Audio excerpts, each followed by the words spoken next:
Hello everyone and welcome back to Box O Shadows. Since we are almost in February, very close to February 1st, I figured we would do something a little bit different. So for this one, I'm going to give you kind of a breakdown of how to do these bracelets. So a lot of it, I know, it seems easy, and sometimes you're looking at some of the stuff and you're like, I don't know where I'm gonna get these things. Honestly, it's not that bad. But the first thing you're gonna need to do, if you're making these kind of elastic type bracelets, let me just get that going there for you. For these elastic type bracelets, there are two types of needles that I recommend the most. The one is like a little crochet hook. So it's basically an actual like needle, proper metal needle that has a hook with an opening. So normally you'd have a closed eye on your needle, put the thread through, the thread doesn't escape.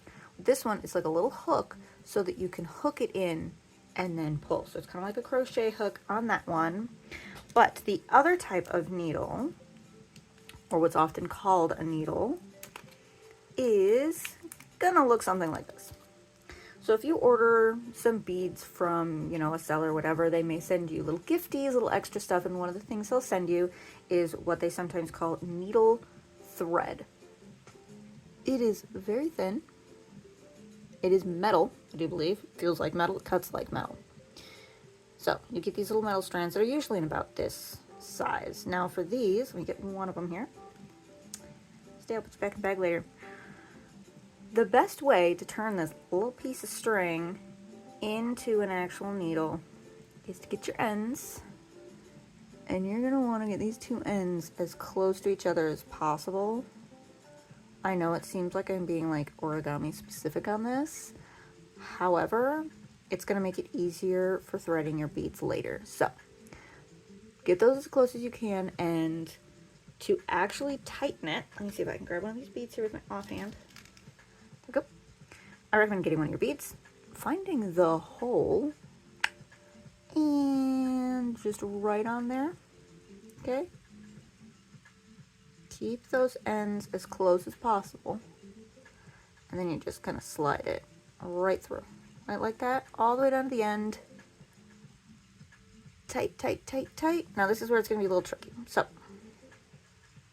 you're going to have to pull, and it's going to give you an end like that. Stay. So I'm going to kind of tighten that up, and it is going to tighten up more as you actually go through making things. This is one of the ones that we've been using, and it's probably time to make a new one or two or five. As you can see, the end has become very solid.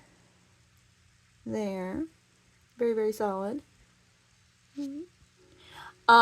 So for these, make sure I'm in focus here.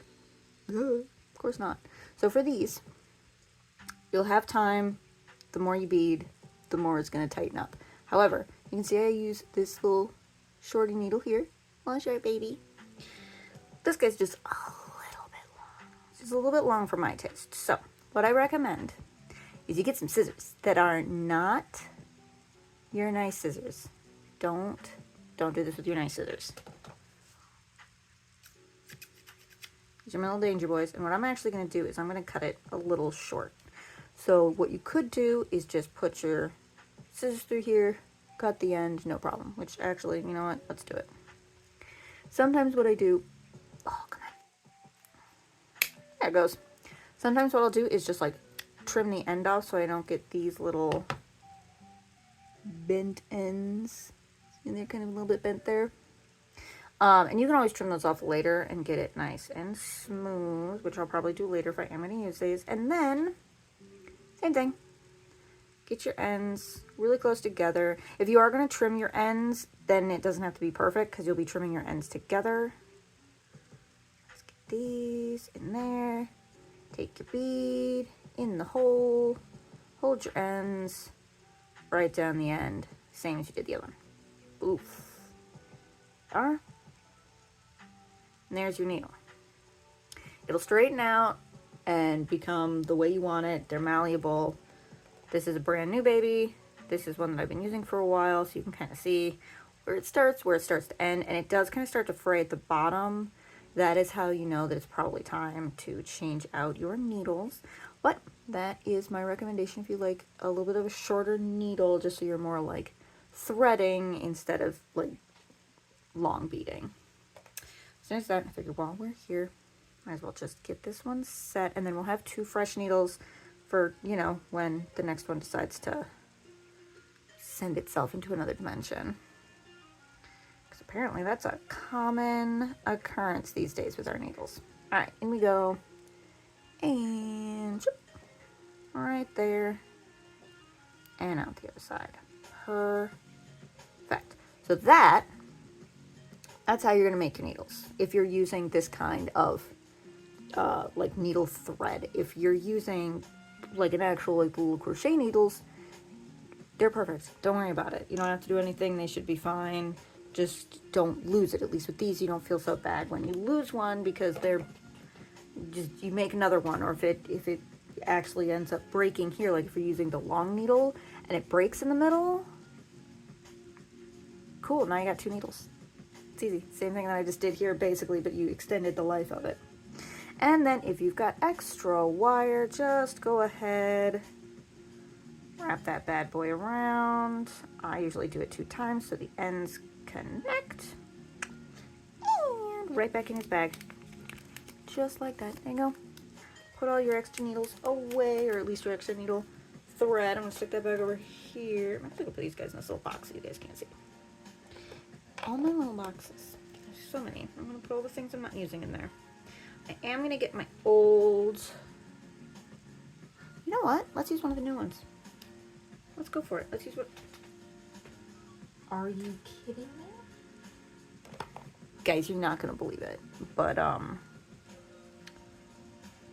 I think my old needle literally just escaped off the table. I'm telling you.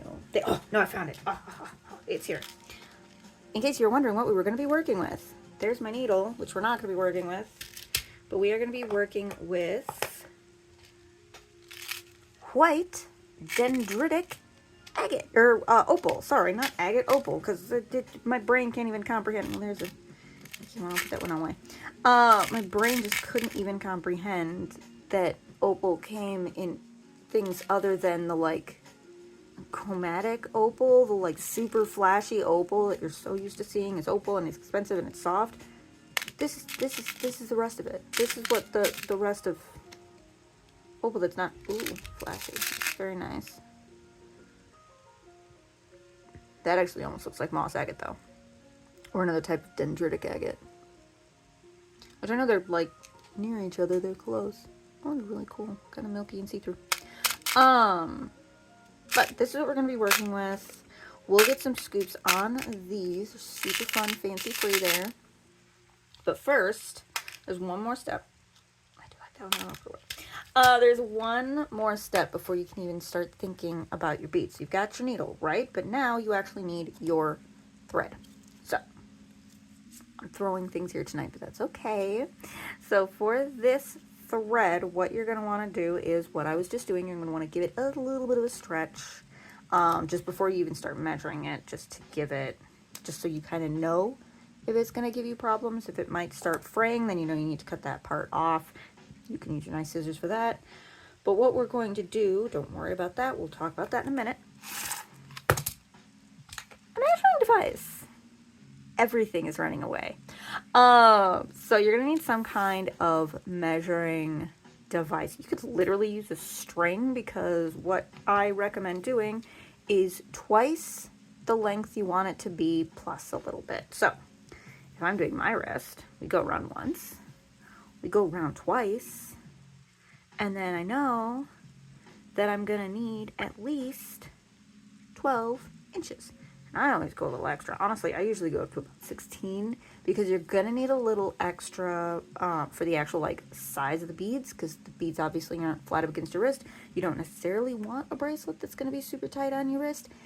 And you're going to need some rabbit ears at the end to tie your knot. So, personally, I usually always do about 15 or 16 inches. Since this one that I use has this like extra chunk here at the end, I usually just go somewhere up in here. Come on, there we go. Somewhere up in here, especially if I'm making bigger bracelets, like our standards that we're just making for folks. I'll usually go somewhere in between 16 and 17, then I've got extra. And we don't have to worry about like, oh my gosh, we're trying to tie out the tiny pieces. Don't want to do that. But this I made way too long. Oh, perfect. So now we're going to measure, and I am going to do the longer length just in case. But that is a trick for how to measure for yourself, is you can wrap. So if you want it looser, obviously do the wrap loose. You can use a string, cut it to the length you want, or just mark the length you want. Always be sure to give it a little bit of extra slack, and you'll be set to go. So you don't have to have a measuring tape of any variety. Let me see. But yeah, pretty much anything that can be a length, same as this, you could use. And technically, I guess you could even just use the cord, just wrap it twice around and give it some extra, and you're set to go. Oh, there's the end. All right. Let's see. It's going to go somewhere between 16 and 17. Let's get the verb out. Burp. And little snippers right there in the middle. And so that's technically going to be about 17 because of the extra that's down here at this end. And then for this, if it comes on these nice little spools, what I usually do is I hook it through, just like a little hook, go through there, a little slot, I guess. And then there's a big opening on the other side. And what I do is I go to one side of the opening, to the other side of the opening, and then back through that slot. And then I kind of drop these over the top to try and help hold it. It's not necessarily always going to hold. Oh, it's behaving. Look at that, behaving. There you go. So that's usually what I do as far as measuring. Normally I would put this back in, I would put this back in the bag of these. I have like one of each color that I've started using. So I'm going to put that back in here. In my thing, I got all manner of colors. I'm sure you've seen some of them. I know my burb is loose. Let me put the burb away. So, scissor safety, especially since these guys are very, very, very sharp. So be very, very careful with your scissors. All right, now, this, also we don't need this anymore unless something goes wrong. So I'll put that over here. Just kind of off camera. Now, for your thread, what you're gonna wanna do is be sure to give it a stretch. Stretch the whole length of it. I like to stretch the ends a little bit, and then I stretch the whole length. Nice big long stretch. Don't like yank it. Definitely do like an extended stretch. Also then you can check your thread to see if there's any kind of weirdness in the elastic. If it looks like it's doing anything strange, this one looks fine. Now we're gonna do the same thing like we did with the needle. We're gonna get our ends, and we're gonna get them sort of, get them kind of together. This doesn't have to be perfect, this part, don't worry, it's just me. And then as you can see, I'm giving it a little bit more stretch after I've got it there. Now, for this, what you're gonna wanna do is find something to kind of hold these together and be an end stop, because what you're gonna do is we're gonna attach this end to our needle, and we're gonna start threading the beads down the length. So we need something here so they don't just slide off the end, because that would suck. That would not be fun, especially if you use like a longer needle and you start threading a whole bunch and then they all fall off the end and then you're just like, I don't want to do this anymore. So what a lot of places will send you is a little binder clip. All different sizes, all different colors sometimes. But yeah, literally a binder clip will work. I think a paper clip would probably work, but you'd have to be very careful about how you attach it. So there's like 1,000,005 different ways that you can try to put this in here. And honestly, none of them always work. As you can see, everything has already become discombobulated. So the way I do it is I attach it kind of like that in there. And then I put it up through one of the little levers. And then since this one's got these little nubbies, I go under one set of nubbies. Hold this over here. It's a lot of like tricky finger nonsense. So if you find a better way, by all means, please tell me. And then this one goes up the other side, and then I gently open this while tensioning everything and slide that down in there. And then I pray a little bit to, I don't know, somebody, and then we give it some stretch.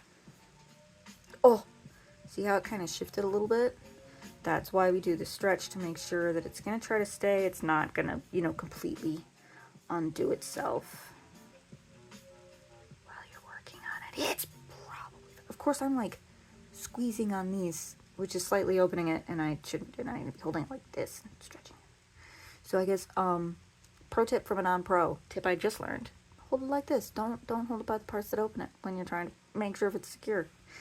So there we go. And again, I'm giving it stretchies, making sure that it is solid. Now, we can get to the beads. Don't lose our needle. I'm going to put it here on the end, so somebody has to remind me that it's there. Again, we are going to be working with White Dendritic Opal. Every time I hear dendritic, I always think the agate, because I love dendritic agate, moss agate, tree agate. It's beautiful. Dendritic opal. Never worked with it before, but opal is good for wealth, luck, protection from negative energies, which is great, especially as we go into February 1st. So that is going to be fun. So there's all those beautiful beadsies. I'm probably going to do... I don't think I'm going to do any spacers on this one. So I'm going to make sure to get some really cool ones in here. There we go. There's one. And two. And really, really cool. And 3. Okay. All right, so that's 21, which would be fine for like my little wrist, but I think we're probably going to do a 23 because I see this bad boy. So that's 22. Maybe I can find one more that's like super nifty. That one totally just like drew my attention.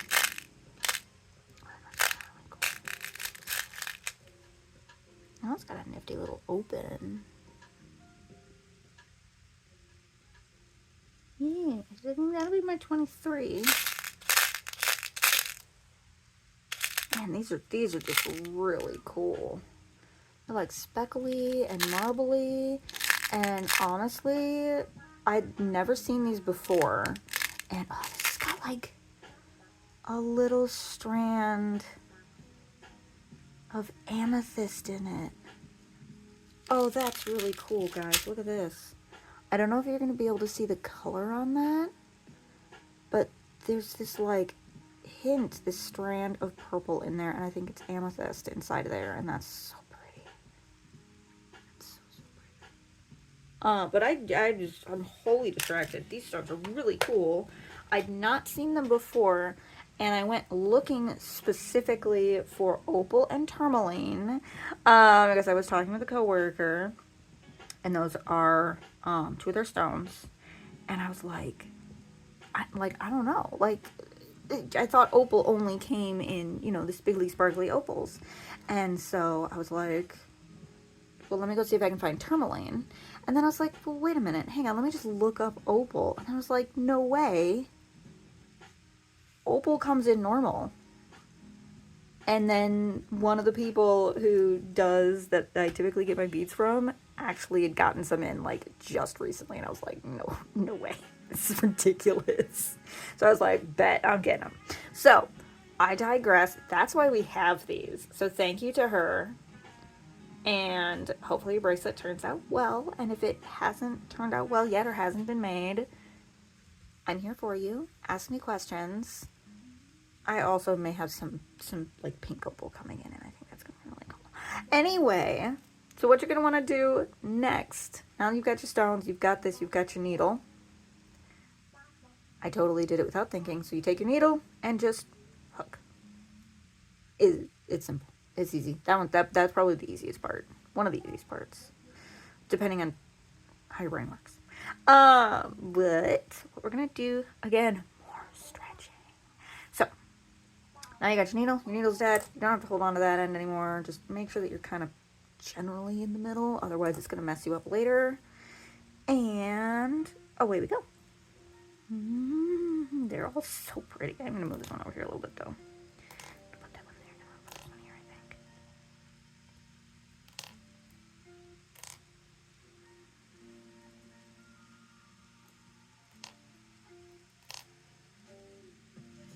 Okay.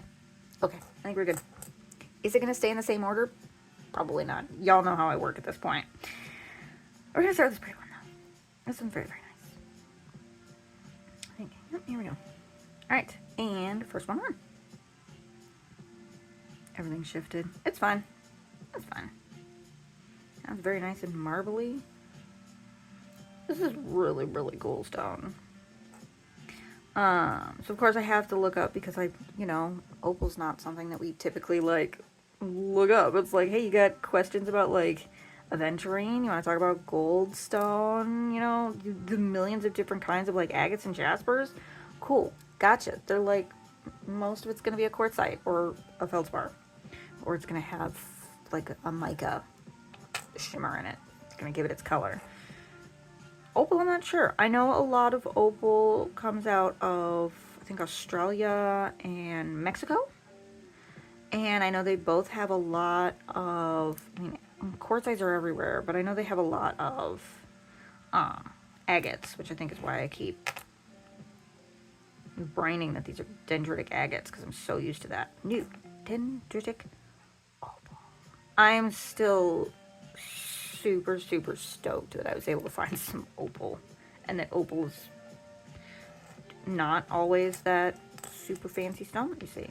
Opal comes in normal stone. Very fascinating. Okay, so we're already like halfway done. Just stranding. Stranding is easy.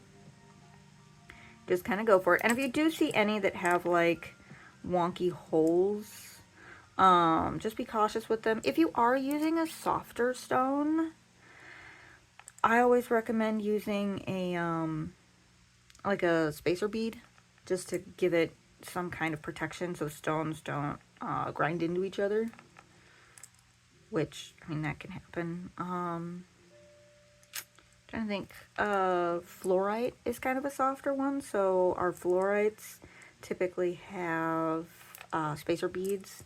If they're like the higher grade stones, I know that we were talking about last week, I like to use bead caps just to give them a little bit of additional extra protection.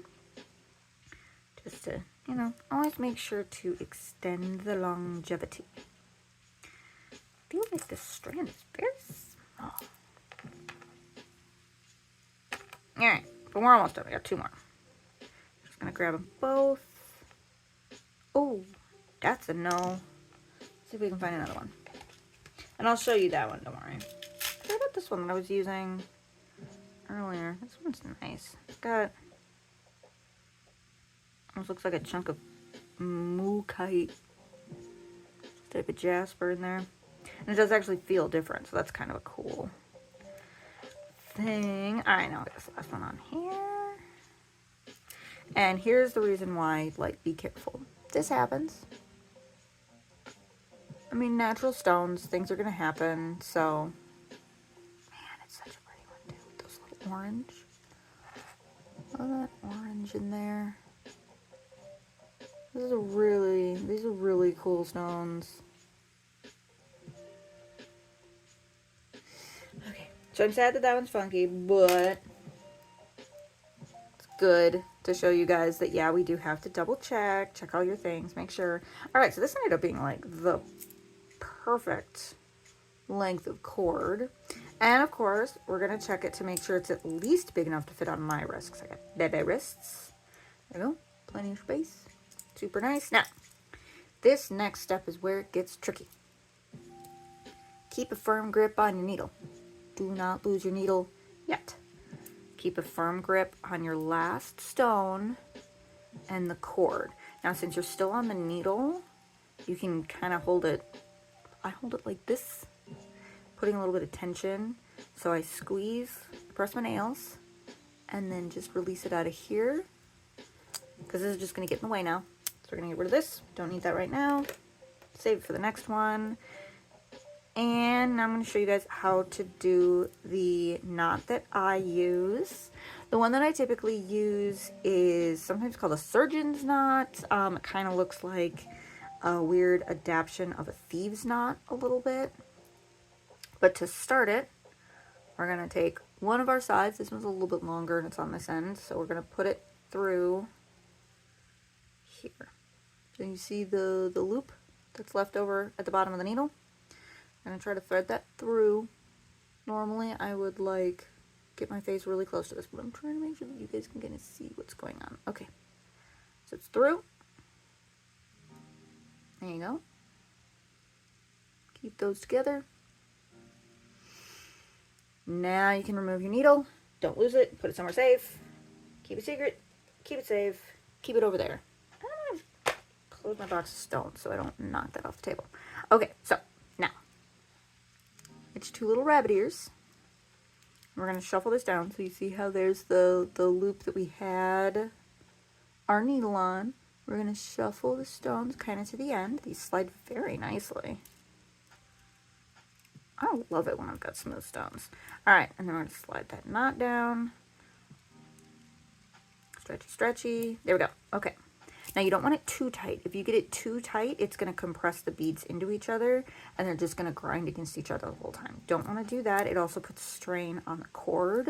So you want to make sure that it's got tension, but it's not like, you know, like overly, let's see if I can make it overly loose. It's not like super overly loose. I guess it's not even overly loose. It doesn't want to go overly loose because I'm holding onto it and I don't have a lot of wiggle room at the end. But you don't want it to be overly tight to the point where it like is like bending up into itself and it's not, it won't lay nice. Like this is laying in a nice little circle. If you get it too tight, it'll kind of start to pinch in some areas. So you want tension, but you don't want it to be, you know, overly aggressive. So now what we're going to do, we are going to take our little rabbit ears. Pick one. One of them is going to be a rabbit, and one of them is going to be a log.